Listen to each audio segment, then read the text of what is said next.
பொன்னியின் செல்வன் வரலாறு. ஆதித்த கரிகாலன் கொலை பின்னணியில் இருந்தது யார்? பிற்கால சோழர் சரித்திரத்தில் மிக திருப்புமுனையான சம்பவமாகவும் இதுவரை தீராத புதிர்களில் ஒன்றாகவும் ஆதித்த கரிகாலனின் கொலை சம்பவம் விளங்குகிறது. இந்த கொலை எப்படி நடந்தது? கொலையைச் செய்தவர்கள் நீண்ட நாட்களுக்கு தண்டிக்கப்படாதது ஏன்? விஜயாலய சோழனில் துவங்கும் பிற்கால சோழ வம்சத்தில் வந்த இரண்டாம் பராந்தக சோழன் எனப்படும் சுந்தர சோழனின் மூத்த மகன்தான் ஆதித்த கரிகாலன். சுந்தர சோழனுக்கு பராந்தகன் தேவியம்மன், வானவன் மாதேவி என இரண்டு மனைவிகள் இருந்தனர். அதில் வானவன் மாதேவி என்ற மனைவிக்கும் சுந்தர சோழனுக்கும் 3 குழந்தைகள் பிறந்தன. முதலாவதாக ஆதித்த கரிகாலனும், இரண்டாவதாக குந்தவையும், மூன்றாவதாக அருள்மொழியும் பிறந்தனர்.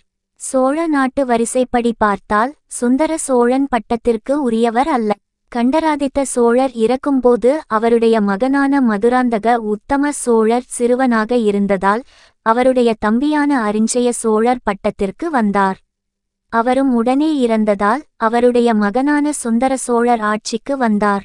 சுந்தர சோழரின் ஆட்சி காலம் முடிவதற்குள்ளாகவே கண்டராதித்தரின் மகன் மதுராந்தக உத்தம சோழருக்கு தான் ஆட்சி செய்ய வேண்டும் என்ற விருப்பம் ஏற்பட்டிருந்தது. சுந்தர சோழனின் மூத்த மகனான ஆதித்த கரிகாலன் சிறுவயதிலேயே வீரத்துடன் விளங்கினான். பாண்டிய நாட்டின் மன்னனான வீர பாண்டியனை போரில் வென்றான் என்பதை ஆனைமங்கல செப்பேடுகள் தெரிவிக்கின்றன. இளைஞனான ஆதித்தியன் மனுகுலத்தின் ஒளி போன்றவன், மதங்கொண்ட யானைகளோடு சிங்கக்குட்டி விளையாடுவது போன்ற வீரபாண்டியனுடன் இவன் போர் செய்தான் என்கிறது ஆனைமங்கல செப்பேடு. இதையடுத்து கிபி 966 இல் ஆதித்த கரிகாலனுக்கு இளவரசு பட்டம் கட்டப்பட்டது. ஆனால் இளவரசு பட்டம் சூட்டப்பட்டு 3 ஆண்டுகளிலேயே, அதாவது கிறிஸ்துவுக்கு பின் 969 இல் அவன் கொல்லப்பட்டான். இந்த சோகம் தாங்காமல் அடுத்த சில மாதங்களிலேயே ஆதித்த கரிகாலனின் தந்தையான சுந்தர சோழன் உயிரிழந்தார். கல்கி எழுதிய பொன்னியின் செல்வன் நாவலில் நிகழும் மிக முக்கியமான 2 சம்பவங்களில் ஒன்று கடம்பூர் அரண்மனையில் நடக்கும் சதி. மற்றொன்று கடம்பூர் அரண்மனையில் நடக்கும் ஆதித்த கரிகாலனின் கொலை. நாவலை பொறுத்தவரை ஆதித்த கரிகாலனை பெரிய பழுவேட்டரையரே கொன்றதாக அவரே ஒப்புக்கொள்கிறார். மறைந்திருந்து நந்தினியை கொல்வதற்காக எரிந்த கத்தி ஆதித்த கரிகாலன் மேல்பட்டு அவன் இறந்து விட்டதாக அவர் கூறுகிறார். இதற்கு பிராயச்சித்தமாக தன்னைத்தானே கத்தியால் குத்திக்கொண்டு அவர் இறக்கிறார். ஆனால் நாவல் துவங்கியதிலிருந்து ரவிதாசன், சோமன் சாம்பவன், பரமேஸ்வரன் ஆகிய பாத்திரங்கள் சோழ வம்சத்தை அழிக்க முயற்சி செய்வதாக காட்டப்படுகிறது. இவர்கள் பாண்டிய நாட்டு ஆபத்துதவிகள் என்றும் வீர பாண்டியனை ஆதித்த கரிகாலன் கொன்றதால் அதற்கு பழிவாங்க முயற்சிப்பதாகவும் கல்கி காட்டுகிறார். ஆனால் ஆதித்த கரிகாலன் கொலை குறித்து வரலாறு காட்டும் செய்திகள் வேறு விதத்தில் இருக்கின்றன. இந்த கொலையை பற்றி முதலில் எப்படி தெரியவந்தது என்று பார்க்கலாம். கடலூர் மாவட்டம் காட்டு மன்னார்குடிக்கு அருகில் உள்ள உடையார்குடியில் ஆனந்தீஸ்வரம் என்ற சிவன் கோவில் இருக்கிறது. இந்த சிவன் கோவில் கருவறையின் மேற்கு புறத்தில் ஒரு சாசனம் காணப்படுகிறது. ராஜராஜ சோழன் ஆட்சிக்கு வந்த 2வது ஆண்டில் பொறிக்கப்பட்ட இந்த சாசனம் ஆதித்த கரிகாலன் கொலையை அடுத்து கொலை தொடர்புடையவர்களிடமிருந்து பறிக்கப்பட்ட நிலங்களை விற்பனை செய்ய அனுமதி அளிக்கிறது.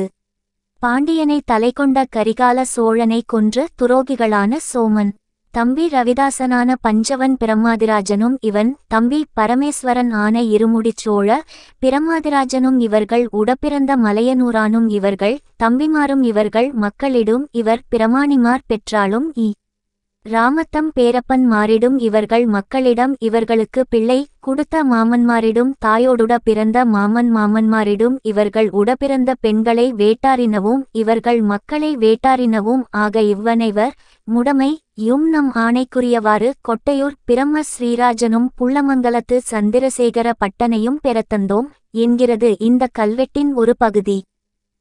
இந்த கல்வெட்டிலிருந்த சோமன், அவனுடைய தம்பி ரவிதாசன், பஞ்சவன் பிரம்மாதிராஜன், அவன் தம்பி பரமேஸ்வரன் இருமுடிச் சோழ பிரம்மாதிராஜன் ஆகியோர் ஆதித்த கரிகாலனை கொன்ற துரோகிகளாக அடையாளம் காட்டப்படுகின்றனர். சோமன், அவனுடைய தம்பி ரவிதாசன், அவனுடைய தம்பி பரமேஸ்வரன் ஆகிய மூவரும் யார்? இவர்கள் எதற்காக இந்த கொலையைச் செய்தனர் என்பது அடுத்த கேள்விகள். இதில் பஞ்சவன் பிரம்மாதிராஜன் என்பது பாண்டிய நாட்டு அந்தண அதிகாரிகளுக்கு கொடுக்கப்படும் பட்டத்தை குறிக்கிறது. இருமுடிச் சோழ பிரம்மாதிராஜன் என்பது சோழ நாட்டு அந்தண அதிகாரிகளுக்கு கொடுக்கப்படும் பட்டத்தை குறிக்கிறது. ஆகவே ஒரே குடும்பத்தைச் சேர்ந்த மூவரில் ஒருவர் பாண்டிய நாட்டிலும் மற்றொருவர் சோழ நாட்டிலும் அதிகாரிகளாக இருந்திருக்கின்றனர். இவர்கள் யாருக்காக இந்த கொலைகளைச் செய்தனர்? வீரபாண்டியனின் மரணத்திற்கு பழிவாங்க இந்த கொலை செய்யப்பட்டது என்பது ஒரு கூற்று. தான் பதவிக்கு வர வேண்டுமென்பதால் உத்தம சோழனே பட்டத்து இளவரசனான ஆதித்த கரிகாலனை கொலை செய்ய சதி செய்தான் என்பது இன்னொரு கூற்று. ராஜராஜ சோழனும் குந்தவையும் இந்த கொலைக்கு பின்னணியில் இருந்தார்கள் என்பதும் சிலரின் கருத்தாக இருக்கிறது. சோழர்கள் நூலை எழுதிய நீலகண்ட சாஸ்திரி ஆதித்த கரிகாலனின் கொலை செய்யப்பட்டதன் பின்னணியில் அவனுடைய ஒன்றுவிட்ட சித்தப்பனான உத்தம சோழனே இருந்திருக்க வேண்டும் என்கிறார்.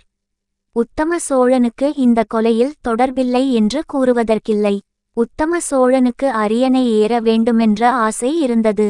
தன் ஒன்றுவிட்ட சகோதரனும் அவன் மக்களும் அரியணையை தன்னிடமிருந்து பறித்து கொண்டதாக கருதினான். தனக்கு ஆதரவாக ஆட்களை திரட்டி இரண்டாம் ஆதித்தனை கொன்று தன்னை இளவரசனாக்குமாறு சுந்தர சோழனை வற்புறுத்தினான். வேறு வழியின்றி சுந்தர சோழன் இதற்கு இசைந்தான் என தனது சோழர்கள் நூலில் குறிப்பிடுகிறார் நீலகண்ட சாஸ்திரி. ஆனால் பிற்காலச் சோழர்கள் நூலை எழுதிய வை. சதாசிவ பண்டாரத்தார் இந்த கருத்தை ஏற்கவில்லை. ராஜராஜ சோழன் தன் சிறிய தந்தையாகிய உத்தம சோழனுக்கு நாட்டை புரிவதில் விருப்பமுள்ளவரையில் தான் அதனை மனதால் கூட விரும்புவதில்லை என தன் குடிகளிடம் கூறினான் என்பது திருவாலங்காட்டுச் செப்பேடுகளால் அறிய கிடைக்கிறது. உத்தம சோழன் இளவரசனாயிருந்தவனை கொல்லும்படி செய்து தான் பட்டம் பெற முயன்றிருந்தால் அவனுக்கு குடிகள் ஆதரவும் அரசியல் அதிகாரிகள் கூட்டுறவும் என்றும் கிடைத்திருந்திருக்காது. மேலும் உத்தம சோழன் ஆட்சியில் ஆதித்த கரிகாலனை கொன்றவர்களுக்கு தண்டனை விதிக்கப்படாமல் ராஜராஜ சோழன் ஆட்சியின் 2ஆம் ஆண்டிலே விதிக்கப்பட்டிருந்ததால் அக்கொலை நிகழ்ச்சியில் உத்தம சோழனுக்கும் தொடர்பு இருந்திருத்தல் வேண்டும் என்பது ஒரு சிலர் கொள்கை. கொலை புரிந்தோரில் ஒருவனுக்கும் அவனைச் சார்ந்தோருக்கும் கிடைத்த தண்டனை ராஜராஜன் ஆட்சியில் நிறைவேற்றப்பட்டமை உடையார் குடி கல்வெட்டால் அறியப்படுகிறது. மறைவில் நிகழ்ந்த அக்கொலையில் தொடர்புடையவர் யாவர் என்பதை ஆராய்ந்து பார்த்து அனைவருக்கும் தண்டனை விதிப்பதற்குள் சில ஆண்டுகள் கழிந்திருக்கலாம். அதற்குள் உத்தம சோழன் ஆட்சி முடிந்திருக்கலாம்.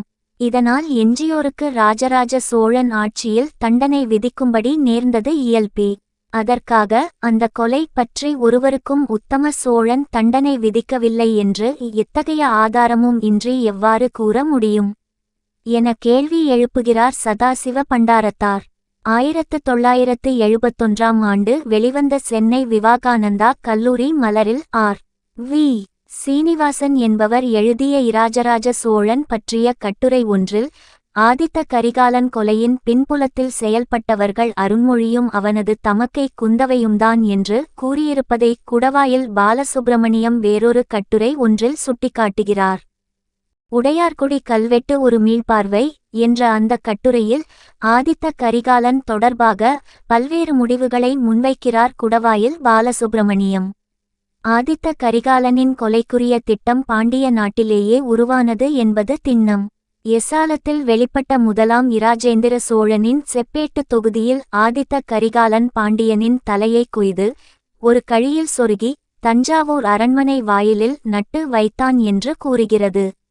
போர்த்தர்மத்தையும் மீறி ஆதித்த கரிகாலன் செய்த அடாத செயலுக்கு பழி தீர்க்கும் வகையில்தான் இக்கொலை நிகழ்ந்துள்ளது என்கிறார் அவர். மேலும் மதுராந்தக உத்தம சோழனின் ஆட்சிமுறை அவன்பால் ராஜராஜ சோழன் கொண்ட பெருமதிப்பு தன் புதல்வன் இராஜேந்திர சோழனுக்கு மதுராந்தகன் என பெயர் சூட்டி அழைத்தது செம்பியன் மாதேவியார் இராஜராஜ சோழன்பால் பேரன்பு கொண்டு அவனுடன் வாழ்ந்தது ஆகிய வரலாற்று நிகழ்வுகளின் சான்றாதாரங்களை ஆழ்ந்தும் கூர்ந்தும் நோக்கினால் அவன் மீது கொலை பழி சுமத்துவது எவ்வகையிலும் ஏற்புடையதாகாது என்கிறார்.